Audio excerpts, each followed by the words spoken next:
Hello and welcome to Whoever You Thought You Were, You're a Jew, the TV show that teaches the ignored truths of history. We also teach this concept over here, and we try to get away from this one, the golden calf. Today's show is called Race, and I can't think of a subject where the expression the ignored truths of history is more apt than this one. When we talk about race, we're talking about that group of people that white people sometimes call niggers. I wonder how many of you actually know what that word means. You will by the end of this show. Now, if I were to tell you that blacks once had a great culture which exceeded the culture of whites, you'd probably find that pretty incredible. But we're talking about the ignored truths of history. Those of you who've been watching this show may perhaps recall that several weeks ago we talked about the fact that most of the Jews alive in the world today may actually be descendants of Russian converts. Now, Jews like to consider themselves to be descendants of Israel. So the fact that Russia was once a Jewish nation for 500 years, in fact, and that most Jews who are alive today may be more closely descended from Attila the Hun than from King Solomon, these are facts which are just glaring facts, and it's incredible that such things could be ignored. And the question of how such things could be ignored has an answer, and the answer is collusion. All the parties involved have silently agreed, even perhaps without ever talking to each other, they've silently agreed to just not discuss this subject. In the case of the Russian Khazar Jews, it's embarrassing and frightening to Jews to consider the possibility that they may actually be descendants of converts and may have very little Israeli blood in them. In the case of the Russians, it's a horrendous embarrassment to them to admit that for 500 years in the Middle Ages, Russia was a Jewish nation. So they just ignore it. It's collusion. Now, if I were to tell you that blacks, for as many centuries as whites have been superior, if you want, in the Western world, that for just as many centuries blacks were superior, you'd probably find that hard to believe. And you'd wonder how such a fact could be hidden. And the answer is, again, collusion. The whites wouldn't want to admit such a thing, because whites like to feel superior and like to think that their superiority is somehow permanent, decreed by God. As for blacks, if you look into the black civilizations that we're going to take a look at momentarily, you find something pretty interesting. You find that those civilizations actually arose as Jewish civilizations, later to become Islamic civilizations. Now, we live in a nation where blacks are taught that whitey got ahead by being a liar and a thief. So today's so-called black leaders get on the air and proclaim that the way to get ahead in America is for the black man to be a better liar and thief than whitey. I don't know about you, but I've thought about this matter, and there's no question in my mind as to where these so-called black leaders come from. They were put up there by whitey. Now, I'm not going to name any names. But the truth of the matter is that the roots of black greatness historically lay in Judaism and Islam. So the blacks who are teaching today that the answer to the question, how do you get ahead, is get the money, dollar bill, y'all. You folks know who I'm talking about, and that's what they teach. They don't want to hear any talk about God. For these people, the dollar bill, y'all crowd, the realization that black greatness in the past lay in roots which go into Judaism and Islam is not really what they want to hear. So they just ignore it. As for the blacks in this country who are not dollar bill y'all people, we find that most of them are members of Christian churches, which is a good thing, except for the fact that they've been taught since childhood that Judaism and Islam are the enemy. And they've been taught that lesson so well that when they start to hear that the roots of black greatness historically lay in Islam, that's as far as they're going to go with that. They'll take slavery, thank you. So there you have it, collusion. For whitey, it's great to keep black down. And for the blacks, it's great to not admit that in the past you were a Jew and later a Muslim. Now we're going to talk about the truths of history, the ignored truths. These truths are known to you if you're a black Muslim in America. You already know this if you're a black Muslim. But if you're a black treated in those whorehouses and condom vending machine buildings that we call public schools, then you probably don't know this. And if you're a white, you almost certainly don't know this. Let's talk a little bit about black history, and let's start with a map. This is a map of the area around the Mediterranean Sea. Up here we have Europe. Here's Africa. I think you can see on your screens that in this area of Africa that I'm pointing to is a desert. This, of course, is the Sahara Desert. The territory to the north is fertile, and the territory to the south is fertile. In fact, it's very fertile. Now let's talk about empires. The first great empire in Western civilization was probably Egypt, over here. Not much is known about the early Egyptian empire. There's lots of speculation. But in the process of time, the empire passed. Israel was great for a short time, but that didn't last either. Now, I don't have to tell you that a great empire arose in Greece.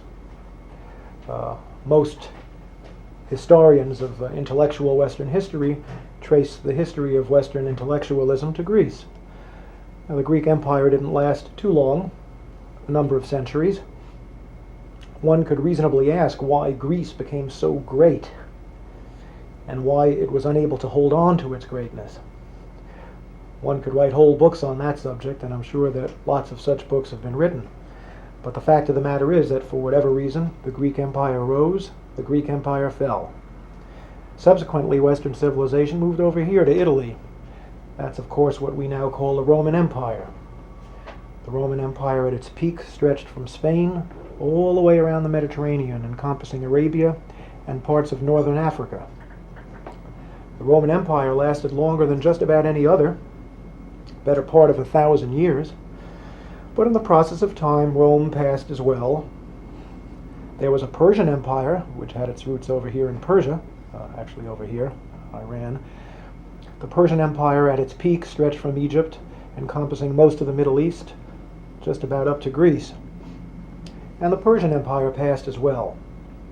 The end of the Persian Empire came, I guess around the year 640 or so, when the armies of Muhammad began to conquer the Middle East, a process which was completed with lightning rapidity.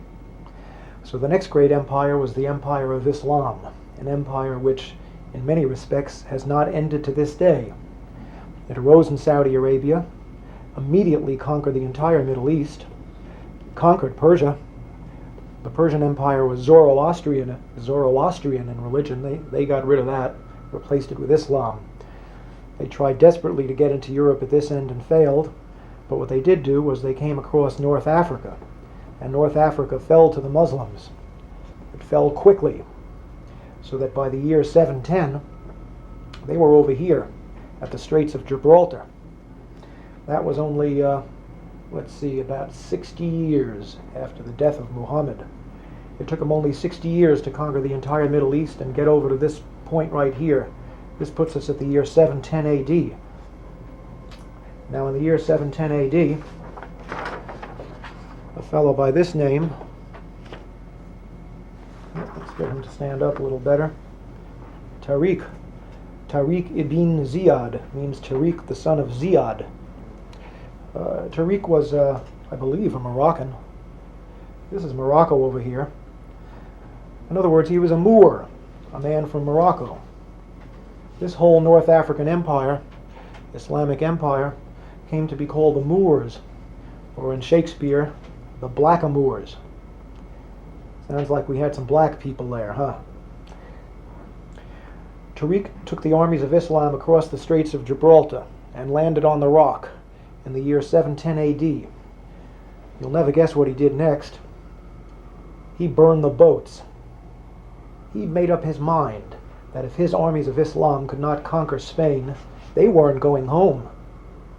So he burned the damn boats, and that left them facing one way, which was straight forward. And in the year 710, they swept across the Iberian Peninsula, and they took the land that we now call Spain for Islam. For just about 800 years, until precisely the year 1492, the year Columbus sailed for America. For almost 800 years, Spain was a Muslim country. The army stopped at the Pyrenees Mountains because they couldn't beat the French. In honor of his conquest, they called what is now called the Rock of Gibraltar Jabal al-Tariq, which means the Mountain of Tariq. And the British, in their inimitable way, turned Jabal al-Tariq into Gibraltar. We now had an African Muslim empire which stretched from the Pyrenees Mountains, encompassing all of Spain, Morocco, and the whole north coast of Africa right up to Egypt, and the area south into the Sahara Desert as far as any man cared to stake a claim. This northern African empire, which was eventually headquartered in Spain, went under three names. Hello guys, welcome once again to the channel. I hope wherever you're watching, you're having a great time. Now, we've always talked about the true identity of Jews, and one thing that we've always suffered from is the fact that there is a lot of history that has been distorted, and therefore finding the true identity of who Israelites were becomes a serious challenge. Different people have claimed to be the real and the true Israelites. You see currently the war in Gaza. Israel is hitting Gaza with a lot of problems, claiming that they're the true Jews. Who are the true Jews? And why is this question important? It is important because we have found a lot of people starting to claim that they are true Jews and they deserve to live in that part of the world. But then if you go deep into your books, you realize that there is a sense in which a lot of truth is not being told to us. In today's video, we're going to focus on this topic, and I came across a clip here by an Ashkenazi Jew who has that Jewish blood, and he's speaking about why the true Israelites and the true Jews were blacks. This is something that most people have not accepted and most people have not welcomed. But from his explanation, I'm sure you're going to understand why this belief is more true than it has ever been explained before. So let's watch this, come back and share our thoughts in the end. And here they are. All the same empire, really, but three different names. From 710, the year that the Muslims moved into Spain, up until about the time of the Crusades, this was called the Umayyad Empire. And it wasn't just North Africa, because at that time, up until the Crusades, Islam had a world government. It was one empire, ruled from Damascus, and it was called the Umayyad Empire. But around the time of the Crusades, the Umayyad Empire fell apart into smaller empires. And the empire encompassing Spain and North Africa at that point was called the Almoravid Empire, later the Almohad Empire. These names, Almoravid and Almohad, come from names of tribes, but it was all basically the same region.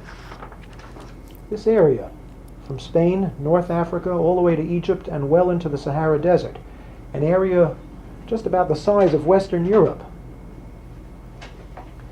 Now, around the time of the Crusades, Islam made its way across the Sahara Desert into this fertile sub-Saharan region, and a second Islamic empire arose down here. This empire also went under different names, and here are the names.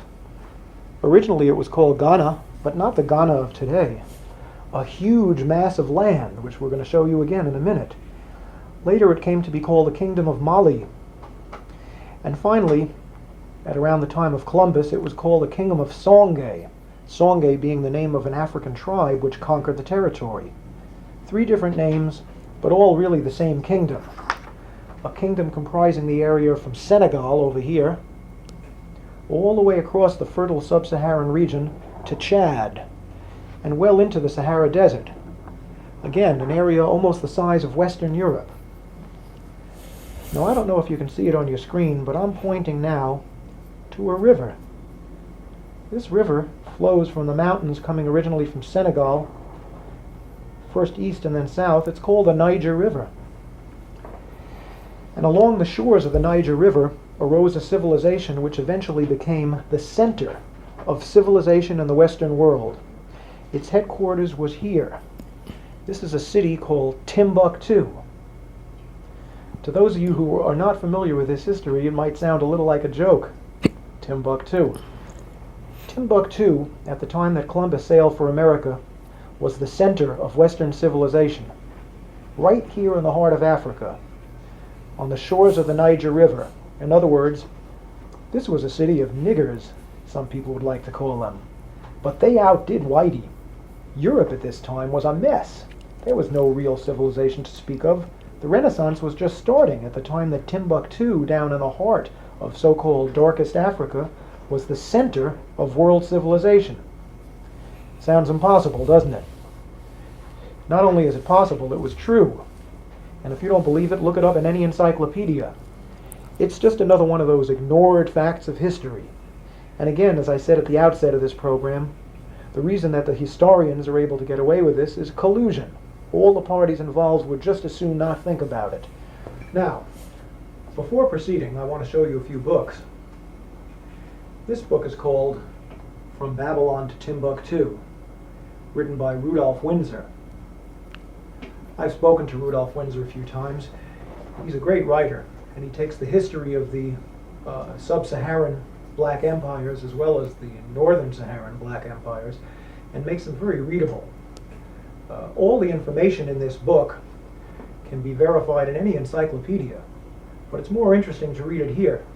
Because Mr. Windsor is a sponsor of this show, we're going to be giving the address of his publishing company at the end. You can also obtain this book in many black bookstores or street stalls which cater to black books, although you won't necessarily be able to find this in Barnes & Noble. Great book.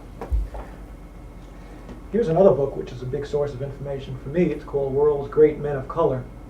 And this is a book you shouldn't have too much trouble finding in a library or elsewhere. It was written by J.A. Rogers, one of the great black writers of the early 20th century. Finally, here's a book that I'd love to be able to talk about, but I doubt there'll be time. It's called The Sign and the Seal by Graham Hancock. It was a bestseller for its genre not too long ago. It tells the story of the Ark of the Covenant. And if you're like me, by the time you finish this book, you're going to believe, as the author believes, that the Ark of the Covenant is in Ethiopia, where it's been for thousands of years. That is, God, if Mr. Hancock is correct, gave the Ark of the Covenant to niggers. Think about that. Of course, a lot of people don't believe that. I'm not 100% sure it's true myself, but I'm about 90% convinced. In any event, I don't think we're going to have time to talk about the Ark today. Let's talk about Spain during the Middle Ages. I want to read something to you. I want to read you a little passage about Moorish Spain as Europe's cultural center. Although the white Christians of Spain deeply desired, during this entire period, to expel the blackamoors from their country, it is nevertheless an undisputed historical fact that medieval Spain was the cultural, educational, and scientific center of Europe. The Moorish kings lived in castles of highly polished marble, with elaborately carved walls and beautiful mosaic floors, while European kings lived in cold, damp castles of unfinished stone, crude by comparison. The streets of Spain's capital city, Córdoba, were well paved and completely illuminated by public lights, at a time when the streets of London were dark and covered with mud. The Moors possessed all the knowledge of ancient Greece, which was lost to Europe until the Renaissance. They made important contributions to philosophy, medicine, mathematics, chemistry, astronomy, and botany. Doesn't sound like such a dark age after all, does it? There were academies for the rich, free schools for the poor, and libraries containing books from all over the world. The Jews of medieval Spain got along famously with the Muslims, and for them the sojourn in that nation is remembered as being the second most glorious period in their history, exceeded only by the glory of the reigns of David and Solomon in ancient Israel. Medieval Spain was the time and place of Maimonides and many of the other great Old Testament scholars, whose works constitute the foundations of modern Jewish thought. Throughout the Middle Ages, the white Christians of Spain endeavored to thrust out the Moors. It took them until 1492 to do that. When Isabella and Ferdinand finally defeated the last Moorish king in Granada, in the same year that they financed Columbus's trip to America, they immediately expelled all Jews who refused to accept Christianity. This is not at all surprising. Since the Jews had actively supported the Moorish conquests, the Christians were not about to take any chances on losing what had taken them 800 years to regain. The day the last Moors and Jews were expelled from Spain was counted as a great day in Spanish history. But was it? It's true that Spain, largely through the strength of its navy, had achieved the status of a world power. But in less than a century, the Spanish Armada was defeated by England, and the nation went into a great decline. Now we're going to ask a very important question. During the Middle Ages, were Spain's Muslim rulers really black? It's almost inevitable that white people who have never been taught black history will ask this question. Were they really black? After all, Moors are kind of Arabic. They're not really Negro, are they? And the answer to the question is that there was more than one race involved. Again, as I told you before, in the beginning there was the Umayyad dynasty, and they were mainly Arabic, although there were some blacks there. But by about the time of the Crusades, the Umayyad dynasty became soft and complacent, and the forces of Christianity were rising up in Spain and threatening to overthrow Islam. A second dynasty of kings arose called the Almoravids. They came out of Senegal, which is right in the middle of Africa. That's about as black as you can get. They conquered Spain, and they were the rulers from then until the end. Centuries. There's no question that Spain was ruled by blacks, at least during the latter part of the Middle Ages. The third dynasty, the Almohads, was also a mixed dynasty. The greatest of the Almohad kings was a fellow who they called Al-Mansur, which means the Invincible. His actual name was Yaqub ibn Yusuf, which means Jacob, son of Joseph, almost like a Jewish name. Al-Mansur arose at a time when the Christian forces were really rearing up and threatening to expel Islam. The Christians put together a huge army of 300,000 men at a place called Alarcos. Al-Mansur called together all the forces of Islam from all across North Africa, all the way to Egypt, and put together an army which beat the Christians at Al-Alarcos in one of the greatest battles in history. Now, Al-Mansur was the son of a man who was described as being of mixed race, but his mother was a full-blooded Negro slave from Senegal or Timbuktu. That makes Al-Mansur at least 75% Negro, and that's about as colored as any black man walking the streets of America today. So the answer to the question is yes, Spain was ruled by blacks during the period when it was indisputably the cultural, scientific, and educational center of Europe, believe it or not. Now the slightly out of focus map on the left-hand side of your screen shows the approximate boundaries of the medieval Great Black Sub-Saharan Kingdom, known variously as Ghana and then Mali and later Songhai, all the same kingdom, a rather large kingdom. The yellow color shows the modern nation of Mali, which is of course much smaller, and right in the midst of it is a large black arrow showing the location of Timbuktu, the greatest city of that nation. I'd like to read you something about Timbuktu. This kingdom was originally called the Kingdom of Ghana. From about 300 AD up to the time of the Crusades, Ghana was a Jewish nation. This has been documented by the writings of one Eldad the Danite, whose works constitute the main historical source of information for this time or place. So this was a Jewish kingdom. Did you know that there were Jewish kingdoms in Africa? After North Africa was converted to Islam, an immensely lucrative trade developed between Ghana and the Islamic states to the north. In other words, the empire that was centered in Spain, which we talked about. At first, the Ghanans traded gold, then iron, which was used to make weapons. Eventually, they traded grain, which proved to be the most lucrative of all. Shortly after the year 1000 AD, the kings of Ghana converted to Islam. Subsequently, the city of Timbuktu became the center of trade for the entire world, not just Africa.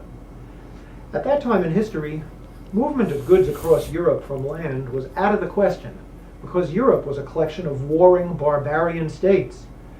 So all goods from the east, and that means all goods period, because there weren't nothing being made in the west at that time, all goods from the east were brought to Egypt, where they were loaded onto caravans. The caravan routes all converged at Timbuktu, which, by the 15th century, had become one of the wealthiest cities in the world. From Timbuktu, the goods were transported 1,000 miles to the Atlantic coast, from where they were loaded onto ships bound for Europe.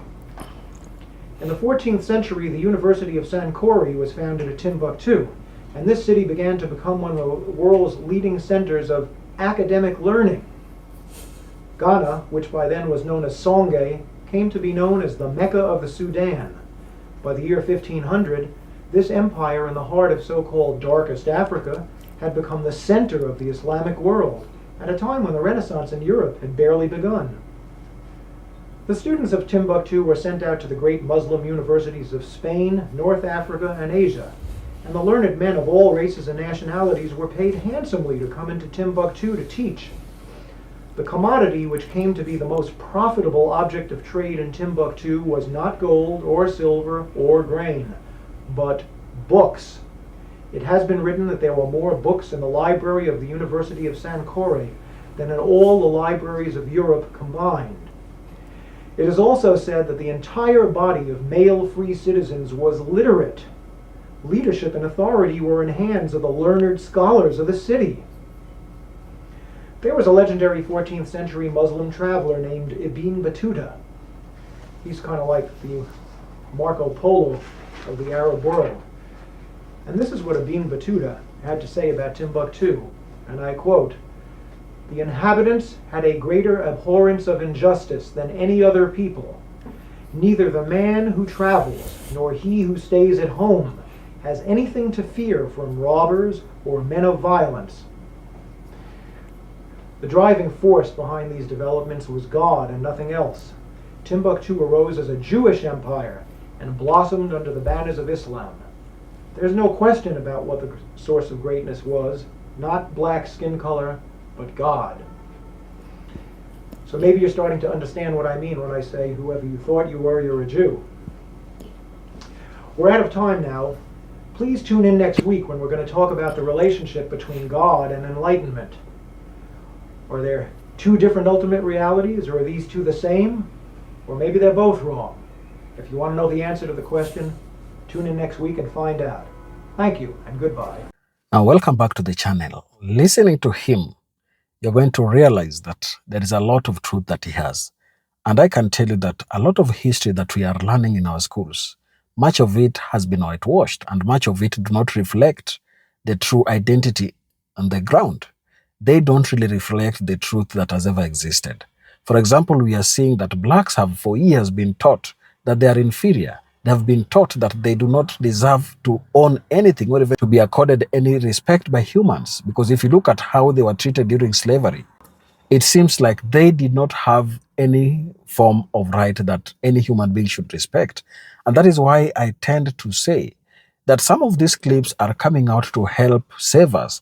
They're coming out to help make us understand and know the true history that is being hidden away from us. So, some Ashkenazi Jews who support the idea that black people are the true Jews often point to historical narratives and biblical interpretations. They argue that ancient Israelites were African or of darker complexion, citing descriptions in the text like the Songs of Solomon or reference to Egypt and Ethiopia in the Bible.